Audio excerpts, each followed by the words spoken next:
देखिए, आज हम लोग मैथमेटिक्स का बहुत ही इम्पोर्टेंट चैप्टर फ्रैक्शन की बात करेंगे। बेसिक कॉन्सेप्ट को समझेंगे कि एक्चुअल में भिन्न होते क्या हैं। तो देखिए, भिन्न को ऐसे लिखा जा सकता है कि एक भिन्न एक ऐसी संख्या है जो एक पूर्ण के एक भाग को निरूपित करती है। इसको इस लाइन से ही डिफाइन किया जा सकता है कि एक पूर्ण के एक भाग को निरूपित करती है और भिन्न एक संख्या को एक संख्या माना गया है।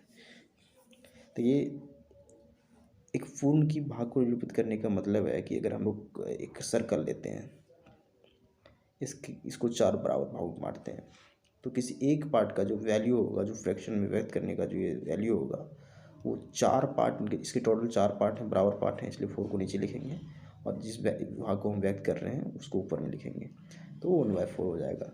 इस तरह अगर इनके दोनों पार्टों को व्यक्त किया जाए तो इनके चार पार्ट जो टोटल हैं इसको नीचे लिखेंगे और इनका दो पार्ट को ऊपर लिखेंगे। इसी तरह अगर हम तीनों पार्ट को व्यक्त करने इस सर्कल के, तो 3/4 हो जाएगा। और अगर हम पूर्ण भाग को व्यक्त करें तो वो 4/4 हो जाएगा, क्योंकि इसके चार बराबर भाग हैं। तो 4/4 कहने का मतलब ये टोटल 1 हो जाएगा। तो ये इसका वैल्यू तो 1 है, एक पूर्ण भाग है। तो चलिए नेक्स्ट देखते हैं कि भिन्न को लिखने की शर्त क्या होती है। देखिए, किसी स्थिति में गिने हुए भागों को भिन्न में व्यक्त करने के लिए यह आवश्यक है कि उसके सभी भाग बराबर हो। बिल्कुल, देखिए, अगर हम लोग एक सर्कल ले रहे हैं और उसके किसी एक भाग को अगर हम लोग भिन्न में व्यक्त कर रहे हैं तो उसका सीधा मतलब है कि इसके चारों भाग बराबर हैं, ये चारों भाग बराबर हैं, तो तभी भिन्न लिखा जा सकता है। नेक्स्ट चलते हैं। देखिए, भिन्न का जो पार्ट होते हैं, भिन्न को कैसे लिखा जाता है।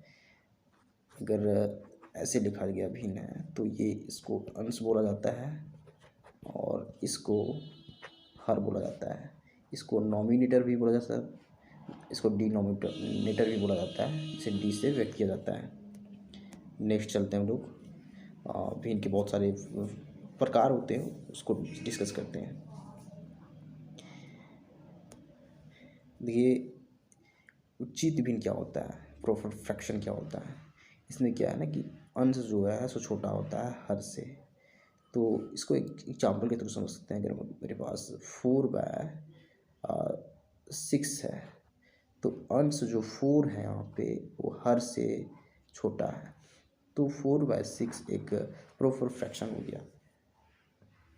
इसी तरह अगर इम्प्रॉपर फ्रैक्शन विषम भिन्न की बात करें, तो अगर इसे ही 6/4 लिखें तो यहाँ पर जो अंश है 6 है वो बड़ा है हर से, इसलिए ये इम्प्रॉपर फ्रैक्शन हो गया। इम्प्रॉपर फ्रैक्शन इसलिए कहा गया है क्योंकि इस फ्रैक्शन को और भाग में तोड़ा जा सकता है। इसको ऐसे भी लिखा जा सकता है, तो लेकिन प्रॉपर फ्रैक्शन को और पार्ट में नहीं तोड़ा जा सकता है। इसका इक्विवेलेंट भले ही ज्ञात किया जा सकता है, लेकिन फ्रैक्शन में नहीं तोड़ा जा सकता है। तो नेक्स्ट कॉन्सेप्ट की बात करते हैं, मिश्रित भिन्न की, मिक्स्ड फ्रैक्शन की। देखिए, क्या होता है कि विषम भिन्न को, इम्प्रॉपर फ्रैक्शन को एक पूर्ण और एक भाग के रूप में लिखा जा सकता है। इस स्थिति में अभी मिश्रित भिन्न कहलाती है। इम्प्रॉपर फ्रैक्शन जिसे हम लोग अभी कुछ दिन पहले डिस्कस कर चुके हैं, 6/4 की बात कर रहे थे, इसको ऐसे भी लिखा जा सकता है, ऐसे भी लिखा जा सकता है। तो इस पार्ट को हम लोग देख चुके हैं कि एक पूर्ण भाग में व्यक्त कर लिए एक को, और एक 2/4 को एक भाग के रूप में व्यक्त किए हैं, अधूरे भाग के रूप में। तो ये जो हम लोग रिजल्ट आ रहा है ये एक मिश्रित भिन्न है, क्योंकि यहाँ मिक्स किया हुआ चीज़ है कि एक पूर्ण और एक अधूरे भाग को मिलाया गया है। मिश्रित भिन्न के बहुत सारे एग्जाम्पल हो सकते हैं। अगर हम लोग 3.1/3 की बात करें, 4.1/4 की बात करें, बहुत सारे एग्जाम्पल हो सकते हैं जो मिश्रित भिन्न के प्रकार हैं, क्योंकि यहाँ एक पूर्ण भाग और एक अधूरे भाग को मिलाया गया, मिक्स किया गया, इसलिए इसे मिश्रित भिन्न कहते हैं। और नेक्स्ट कॉन्सेप्ट की बात करेंगे। देखिए, तुल्य भिन्न।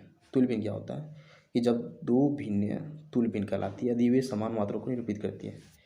दो भिन्न तुल्य भिन्न कहलाती है। अगर हम लोग एग्जाम्पल लें 1/2 का, तो 2/4, 4/8 ये सारे एक दूसरे के बराबर हैं, क्योंकि इनका जो लास्ट रिजल्ट है सो 1/2 है, इसका भी लास्ट रिजल्ट है सो 1/2 है। तो यहाँ 1/2 1/2 बराबर है, इसलिए ये 1/2, 2/4, 4/8 सभी बराबर, ये तुल्य भिन्न कहलाएंगे क्योंकि एक दूसरे के बराबर है, तुलनात्मक रूप से बराबर है, इसलिए तुल्य भिन्न कहलाते हैं। नेक्स्ट, तुल्य भिन्न ज्ञात कैसे करते हैं। देखिए, एक दी हुई भिन्न की तुल्य भिन्न ज्ञात करने के लिए हम भिन्न के अंश और हर दोनों को समान शून्येतर संख्या से गुणा या भाग कर सकते हैं। इसको एग्जाम्पल के थ्रू समझेंगे क्या होता है। देखिए, अगर हम लोग 1/2 एक भिन्न एग्जाम्पल लेते हैं, तो इसका तुल्य भिन्न ज्ञात करने के लिए क्या करना है कि अंश और हर दोनों को समान शून्येतर संख्या से गुणा या भाग करना है। शून्येतर संख्या का कहने का मतलब है जो शून्य नहीं है, जिस संख्या के वैल्यू शून्य नहीं है, यानी कि नॉन जीरो कहने का मतलब है जिसका वैल्यू शून्य नहीं है, उस संख्या से अंश और हर में गुणा करना है तो भाग करना है। तो सपोज अगर हम लोग नॉन जीरो कोई वैल्यू लेते हैं, अगर 2 जो है सो नॉन जीरो, जो जीरो बराबर नहीं है, इसलिए इस 2 से हम लोग गुना करते हैं।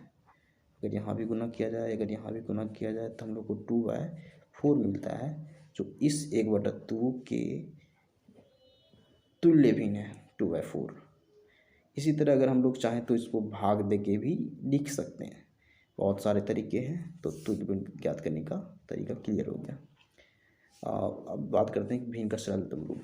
देखिए, एक भिन्न अपने सरलतम रूप में होगी यदि अंश और हर में एक के अतिरिक्त कोई दूसरा अविनाशी गुणनखंड ना हो, तो उसे तुल्य भिन्न का सरलतम रूप कहेंगे, सिंपलेस्ट फॉर्म कहेंगे।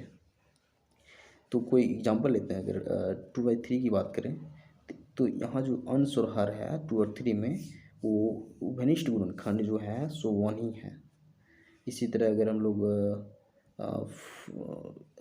3/4 की बात करें तो घनिष्ठ गुणनखंड 1 है।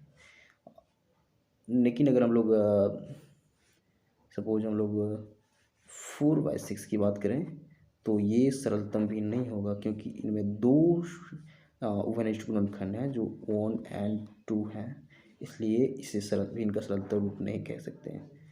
तो इनका सरलतम क्या होता है कि अगर हम उस भिन्न को अगर हम लोग सिंपलेस्ट फॉर्म में ज्ञात करना चाहें, अगर 4/6 की बात करें, 4/6 की बात करें तो हम लोग इसको नेक्स्ट आगे काट सकते हैं, इसको 2 बार में काट सकते हैं, इसे 3 बार में काट सकते हैं। तो 2/3 एक सरलतम रूप है, लेकिन 4/6 सरलतम नहीं है, क्योंकि इसमें 2 फैक्टर मिल रहे हैं जो कॉमन है, एक 1 है और एक 2 है, लेकिन 2 और 3 में कॉमन फैक्टर मात्र एक सिंगल 1 है, इसलिए ये सरलतम रूप है भिन्न का। तो चलिए नेक्स्ट बात करते हैं। बाय।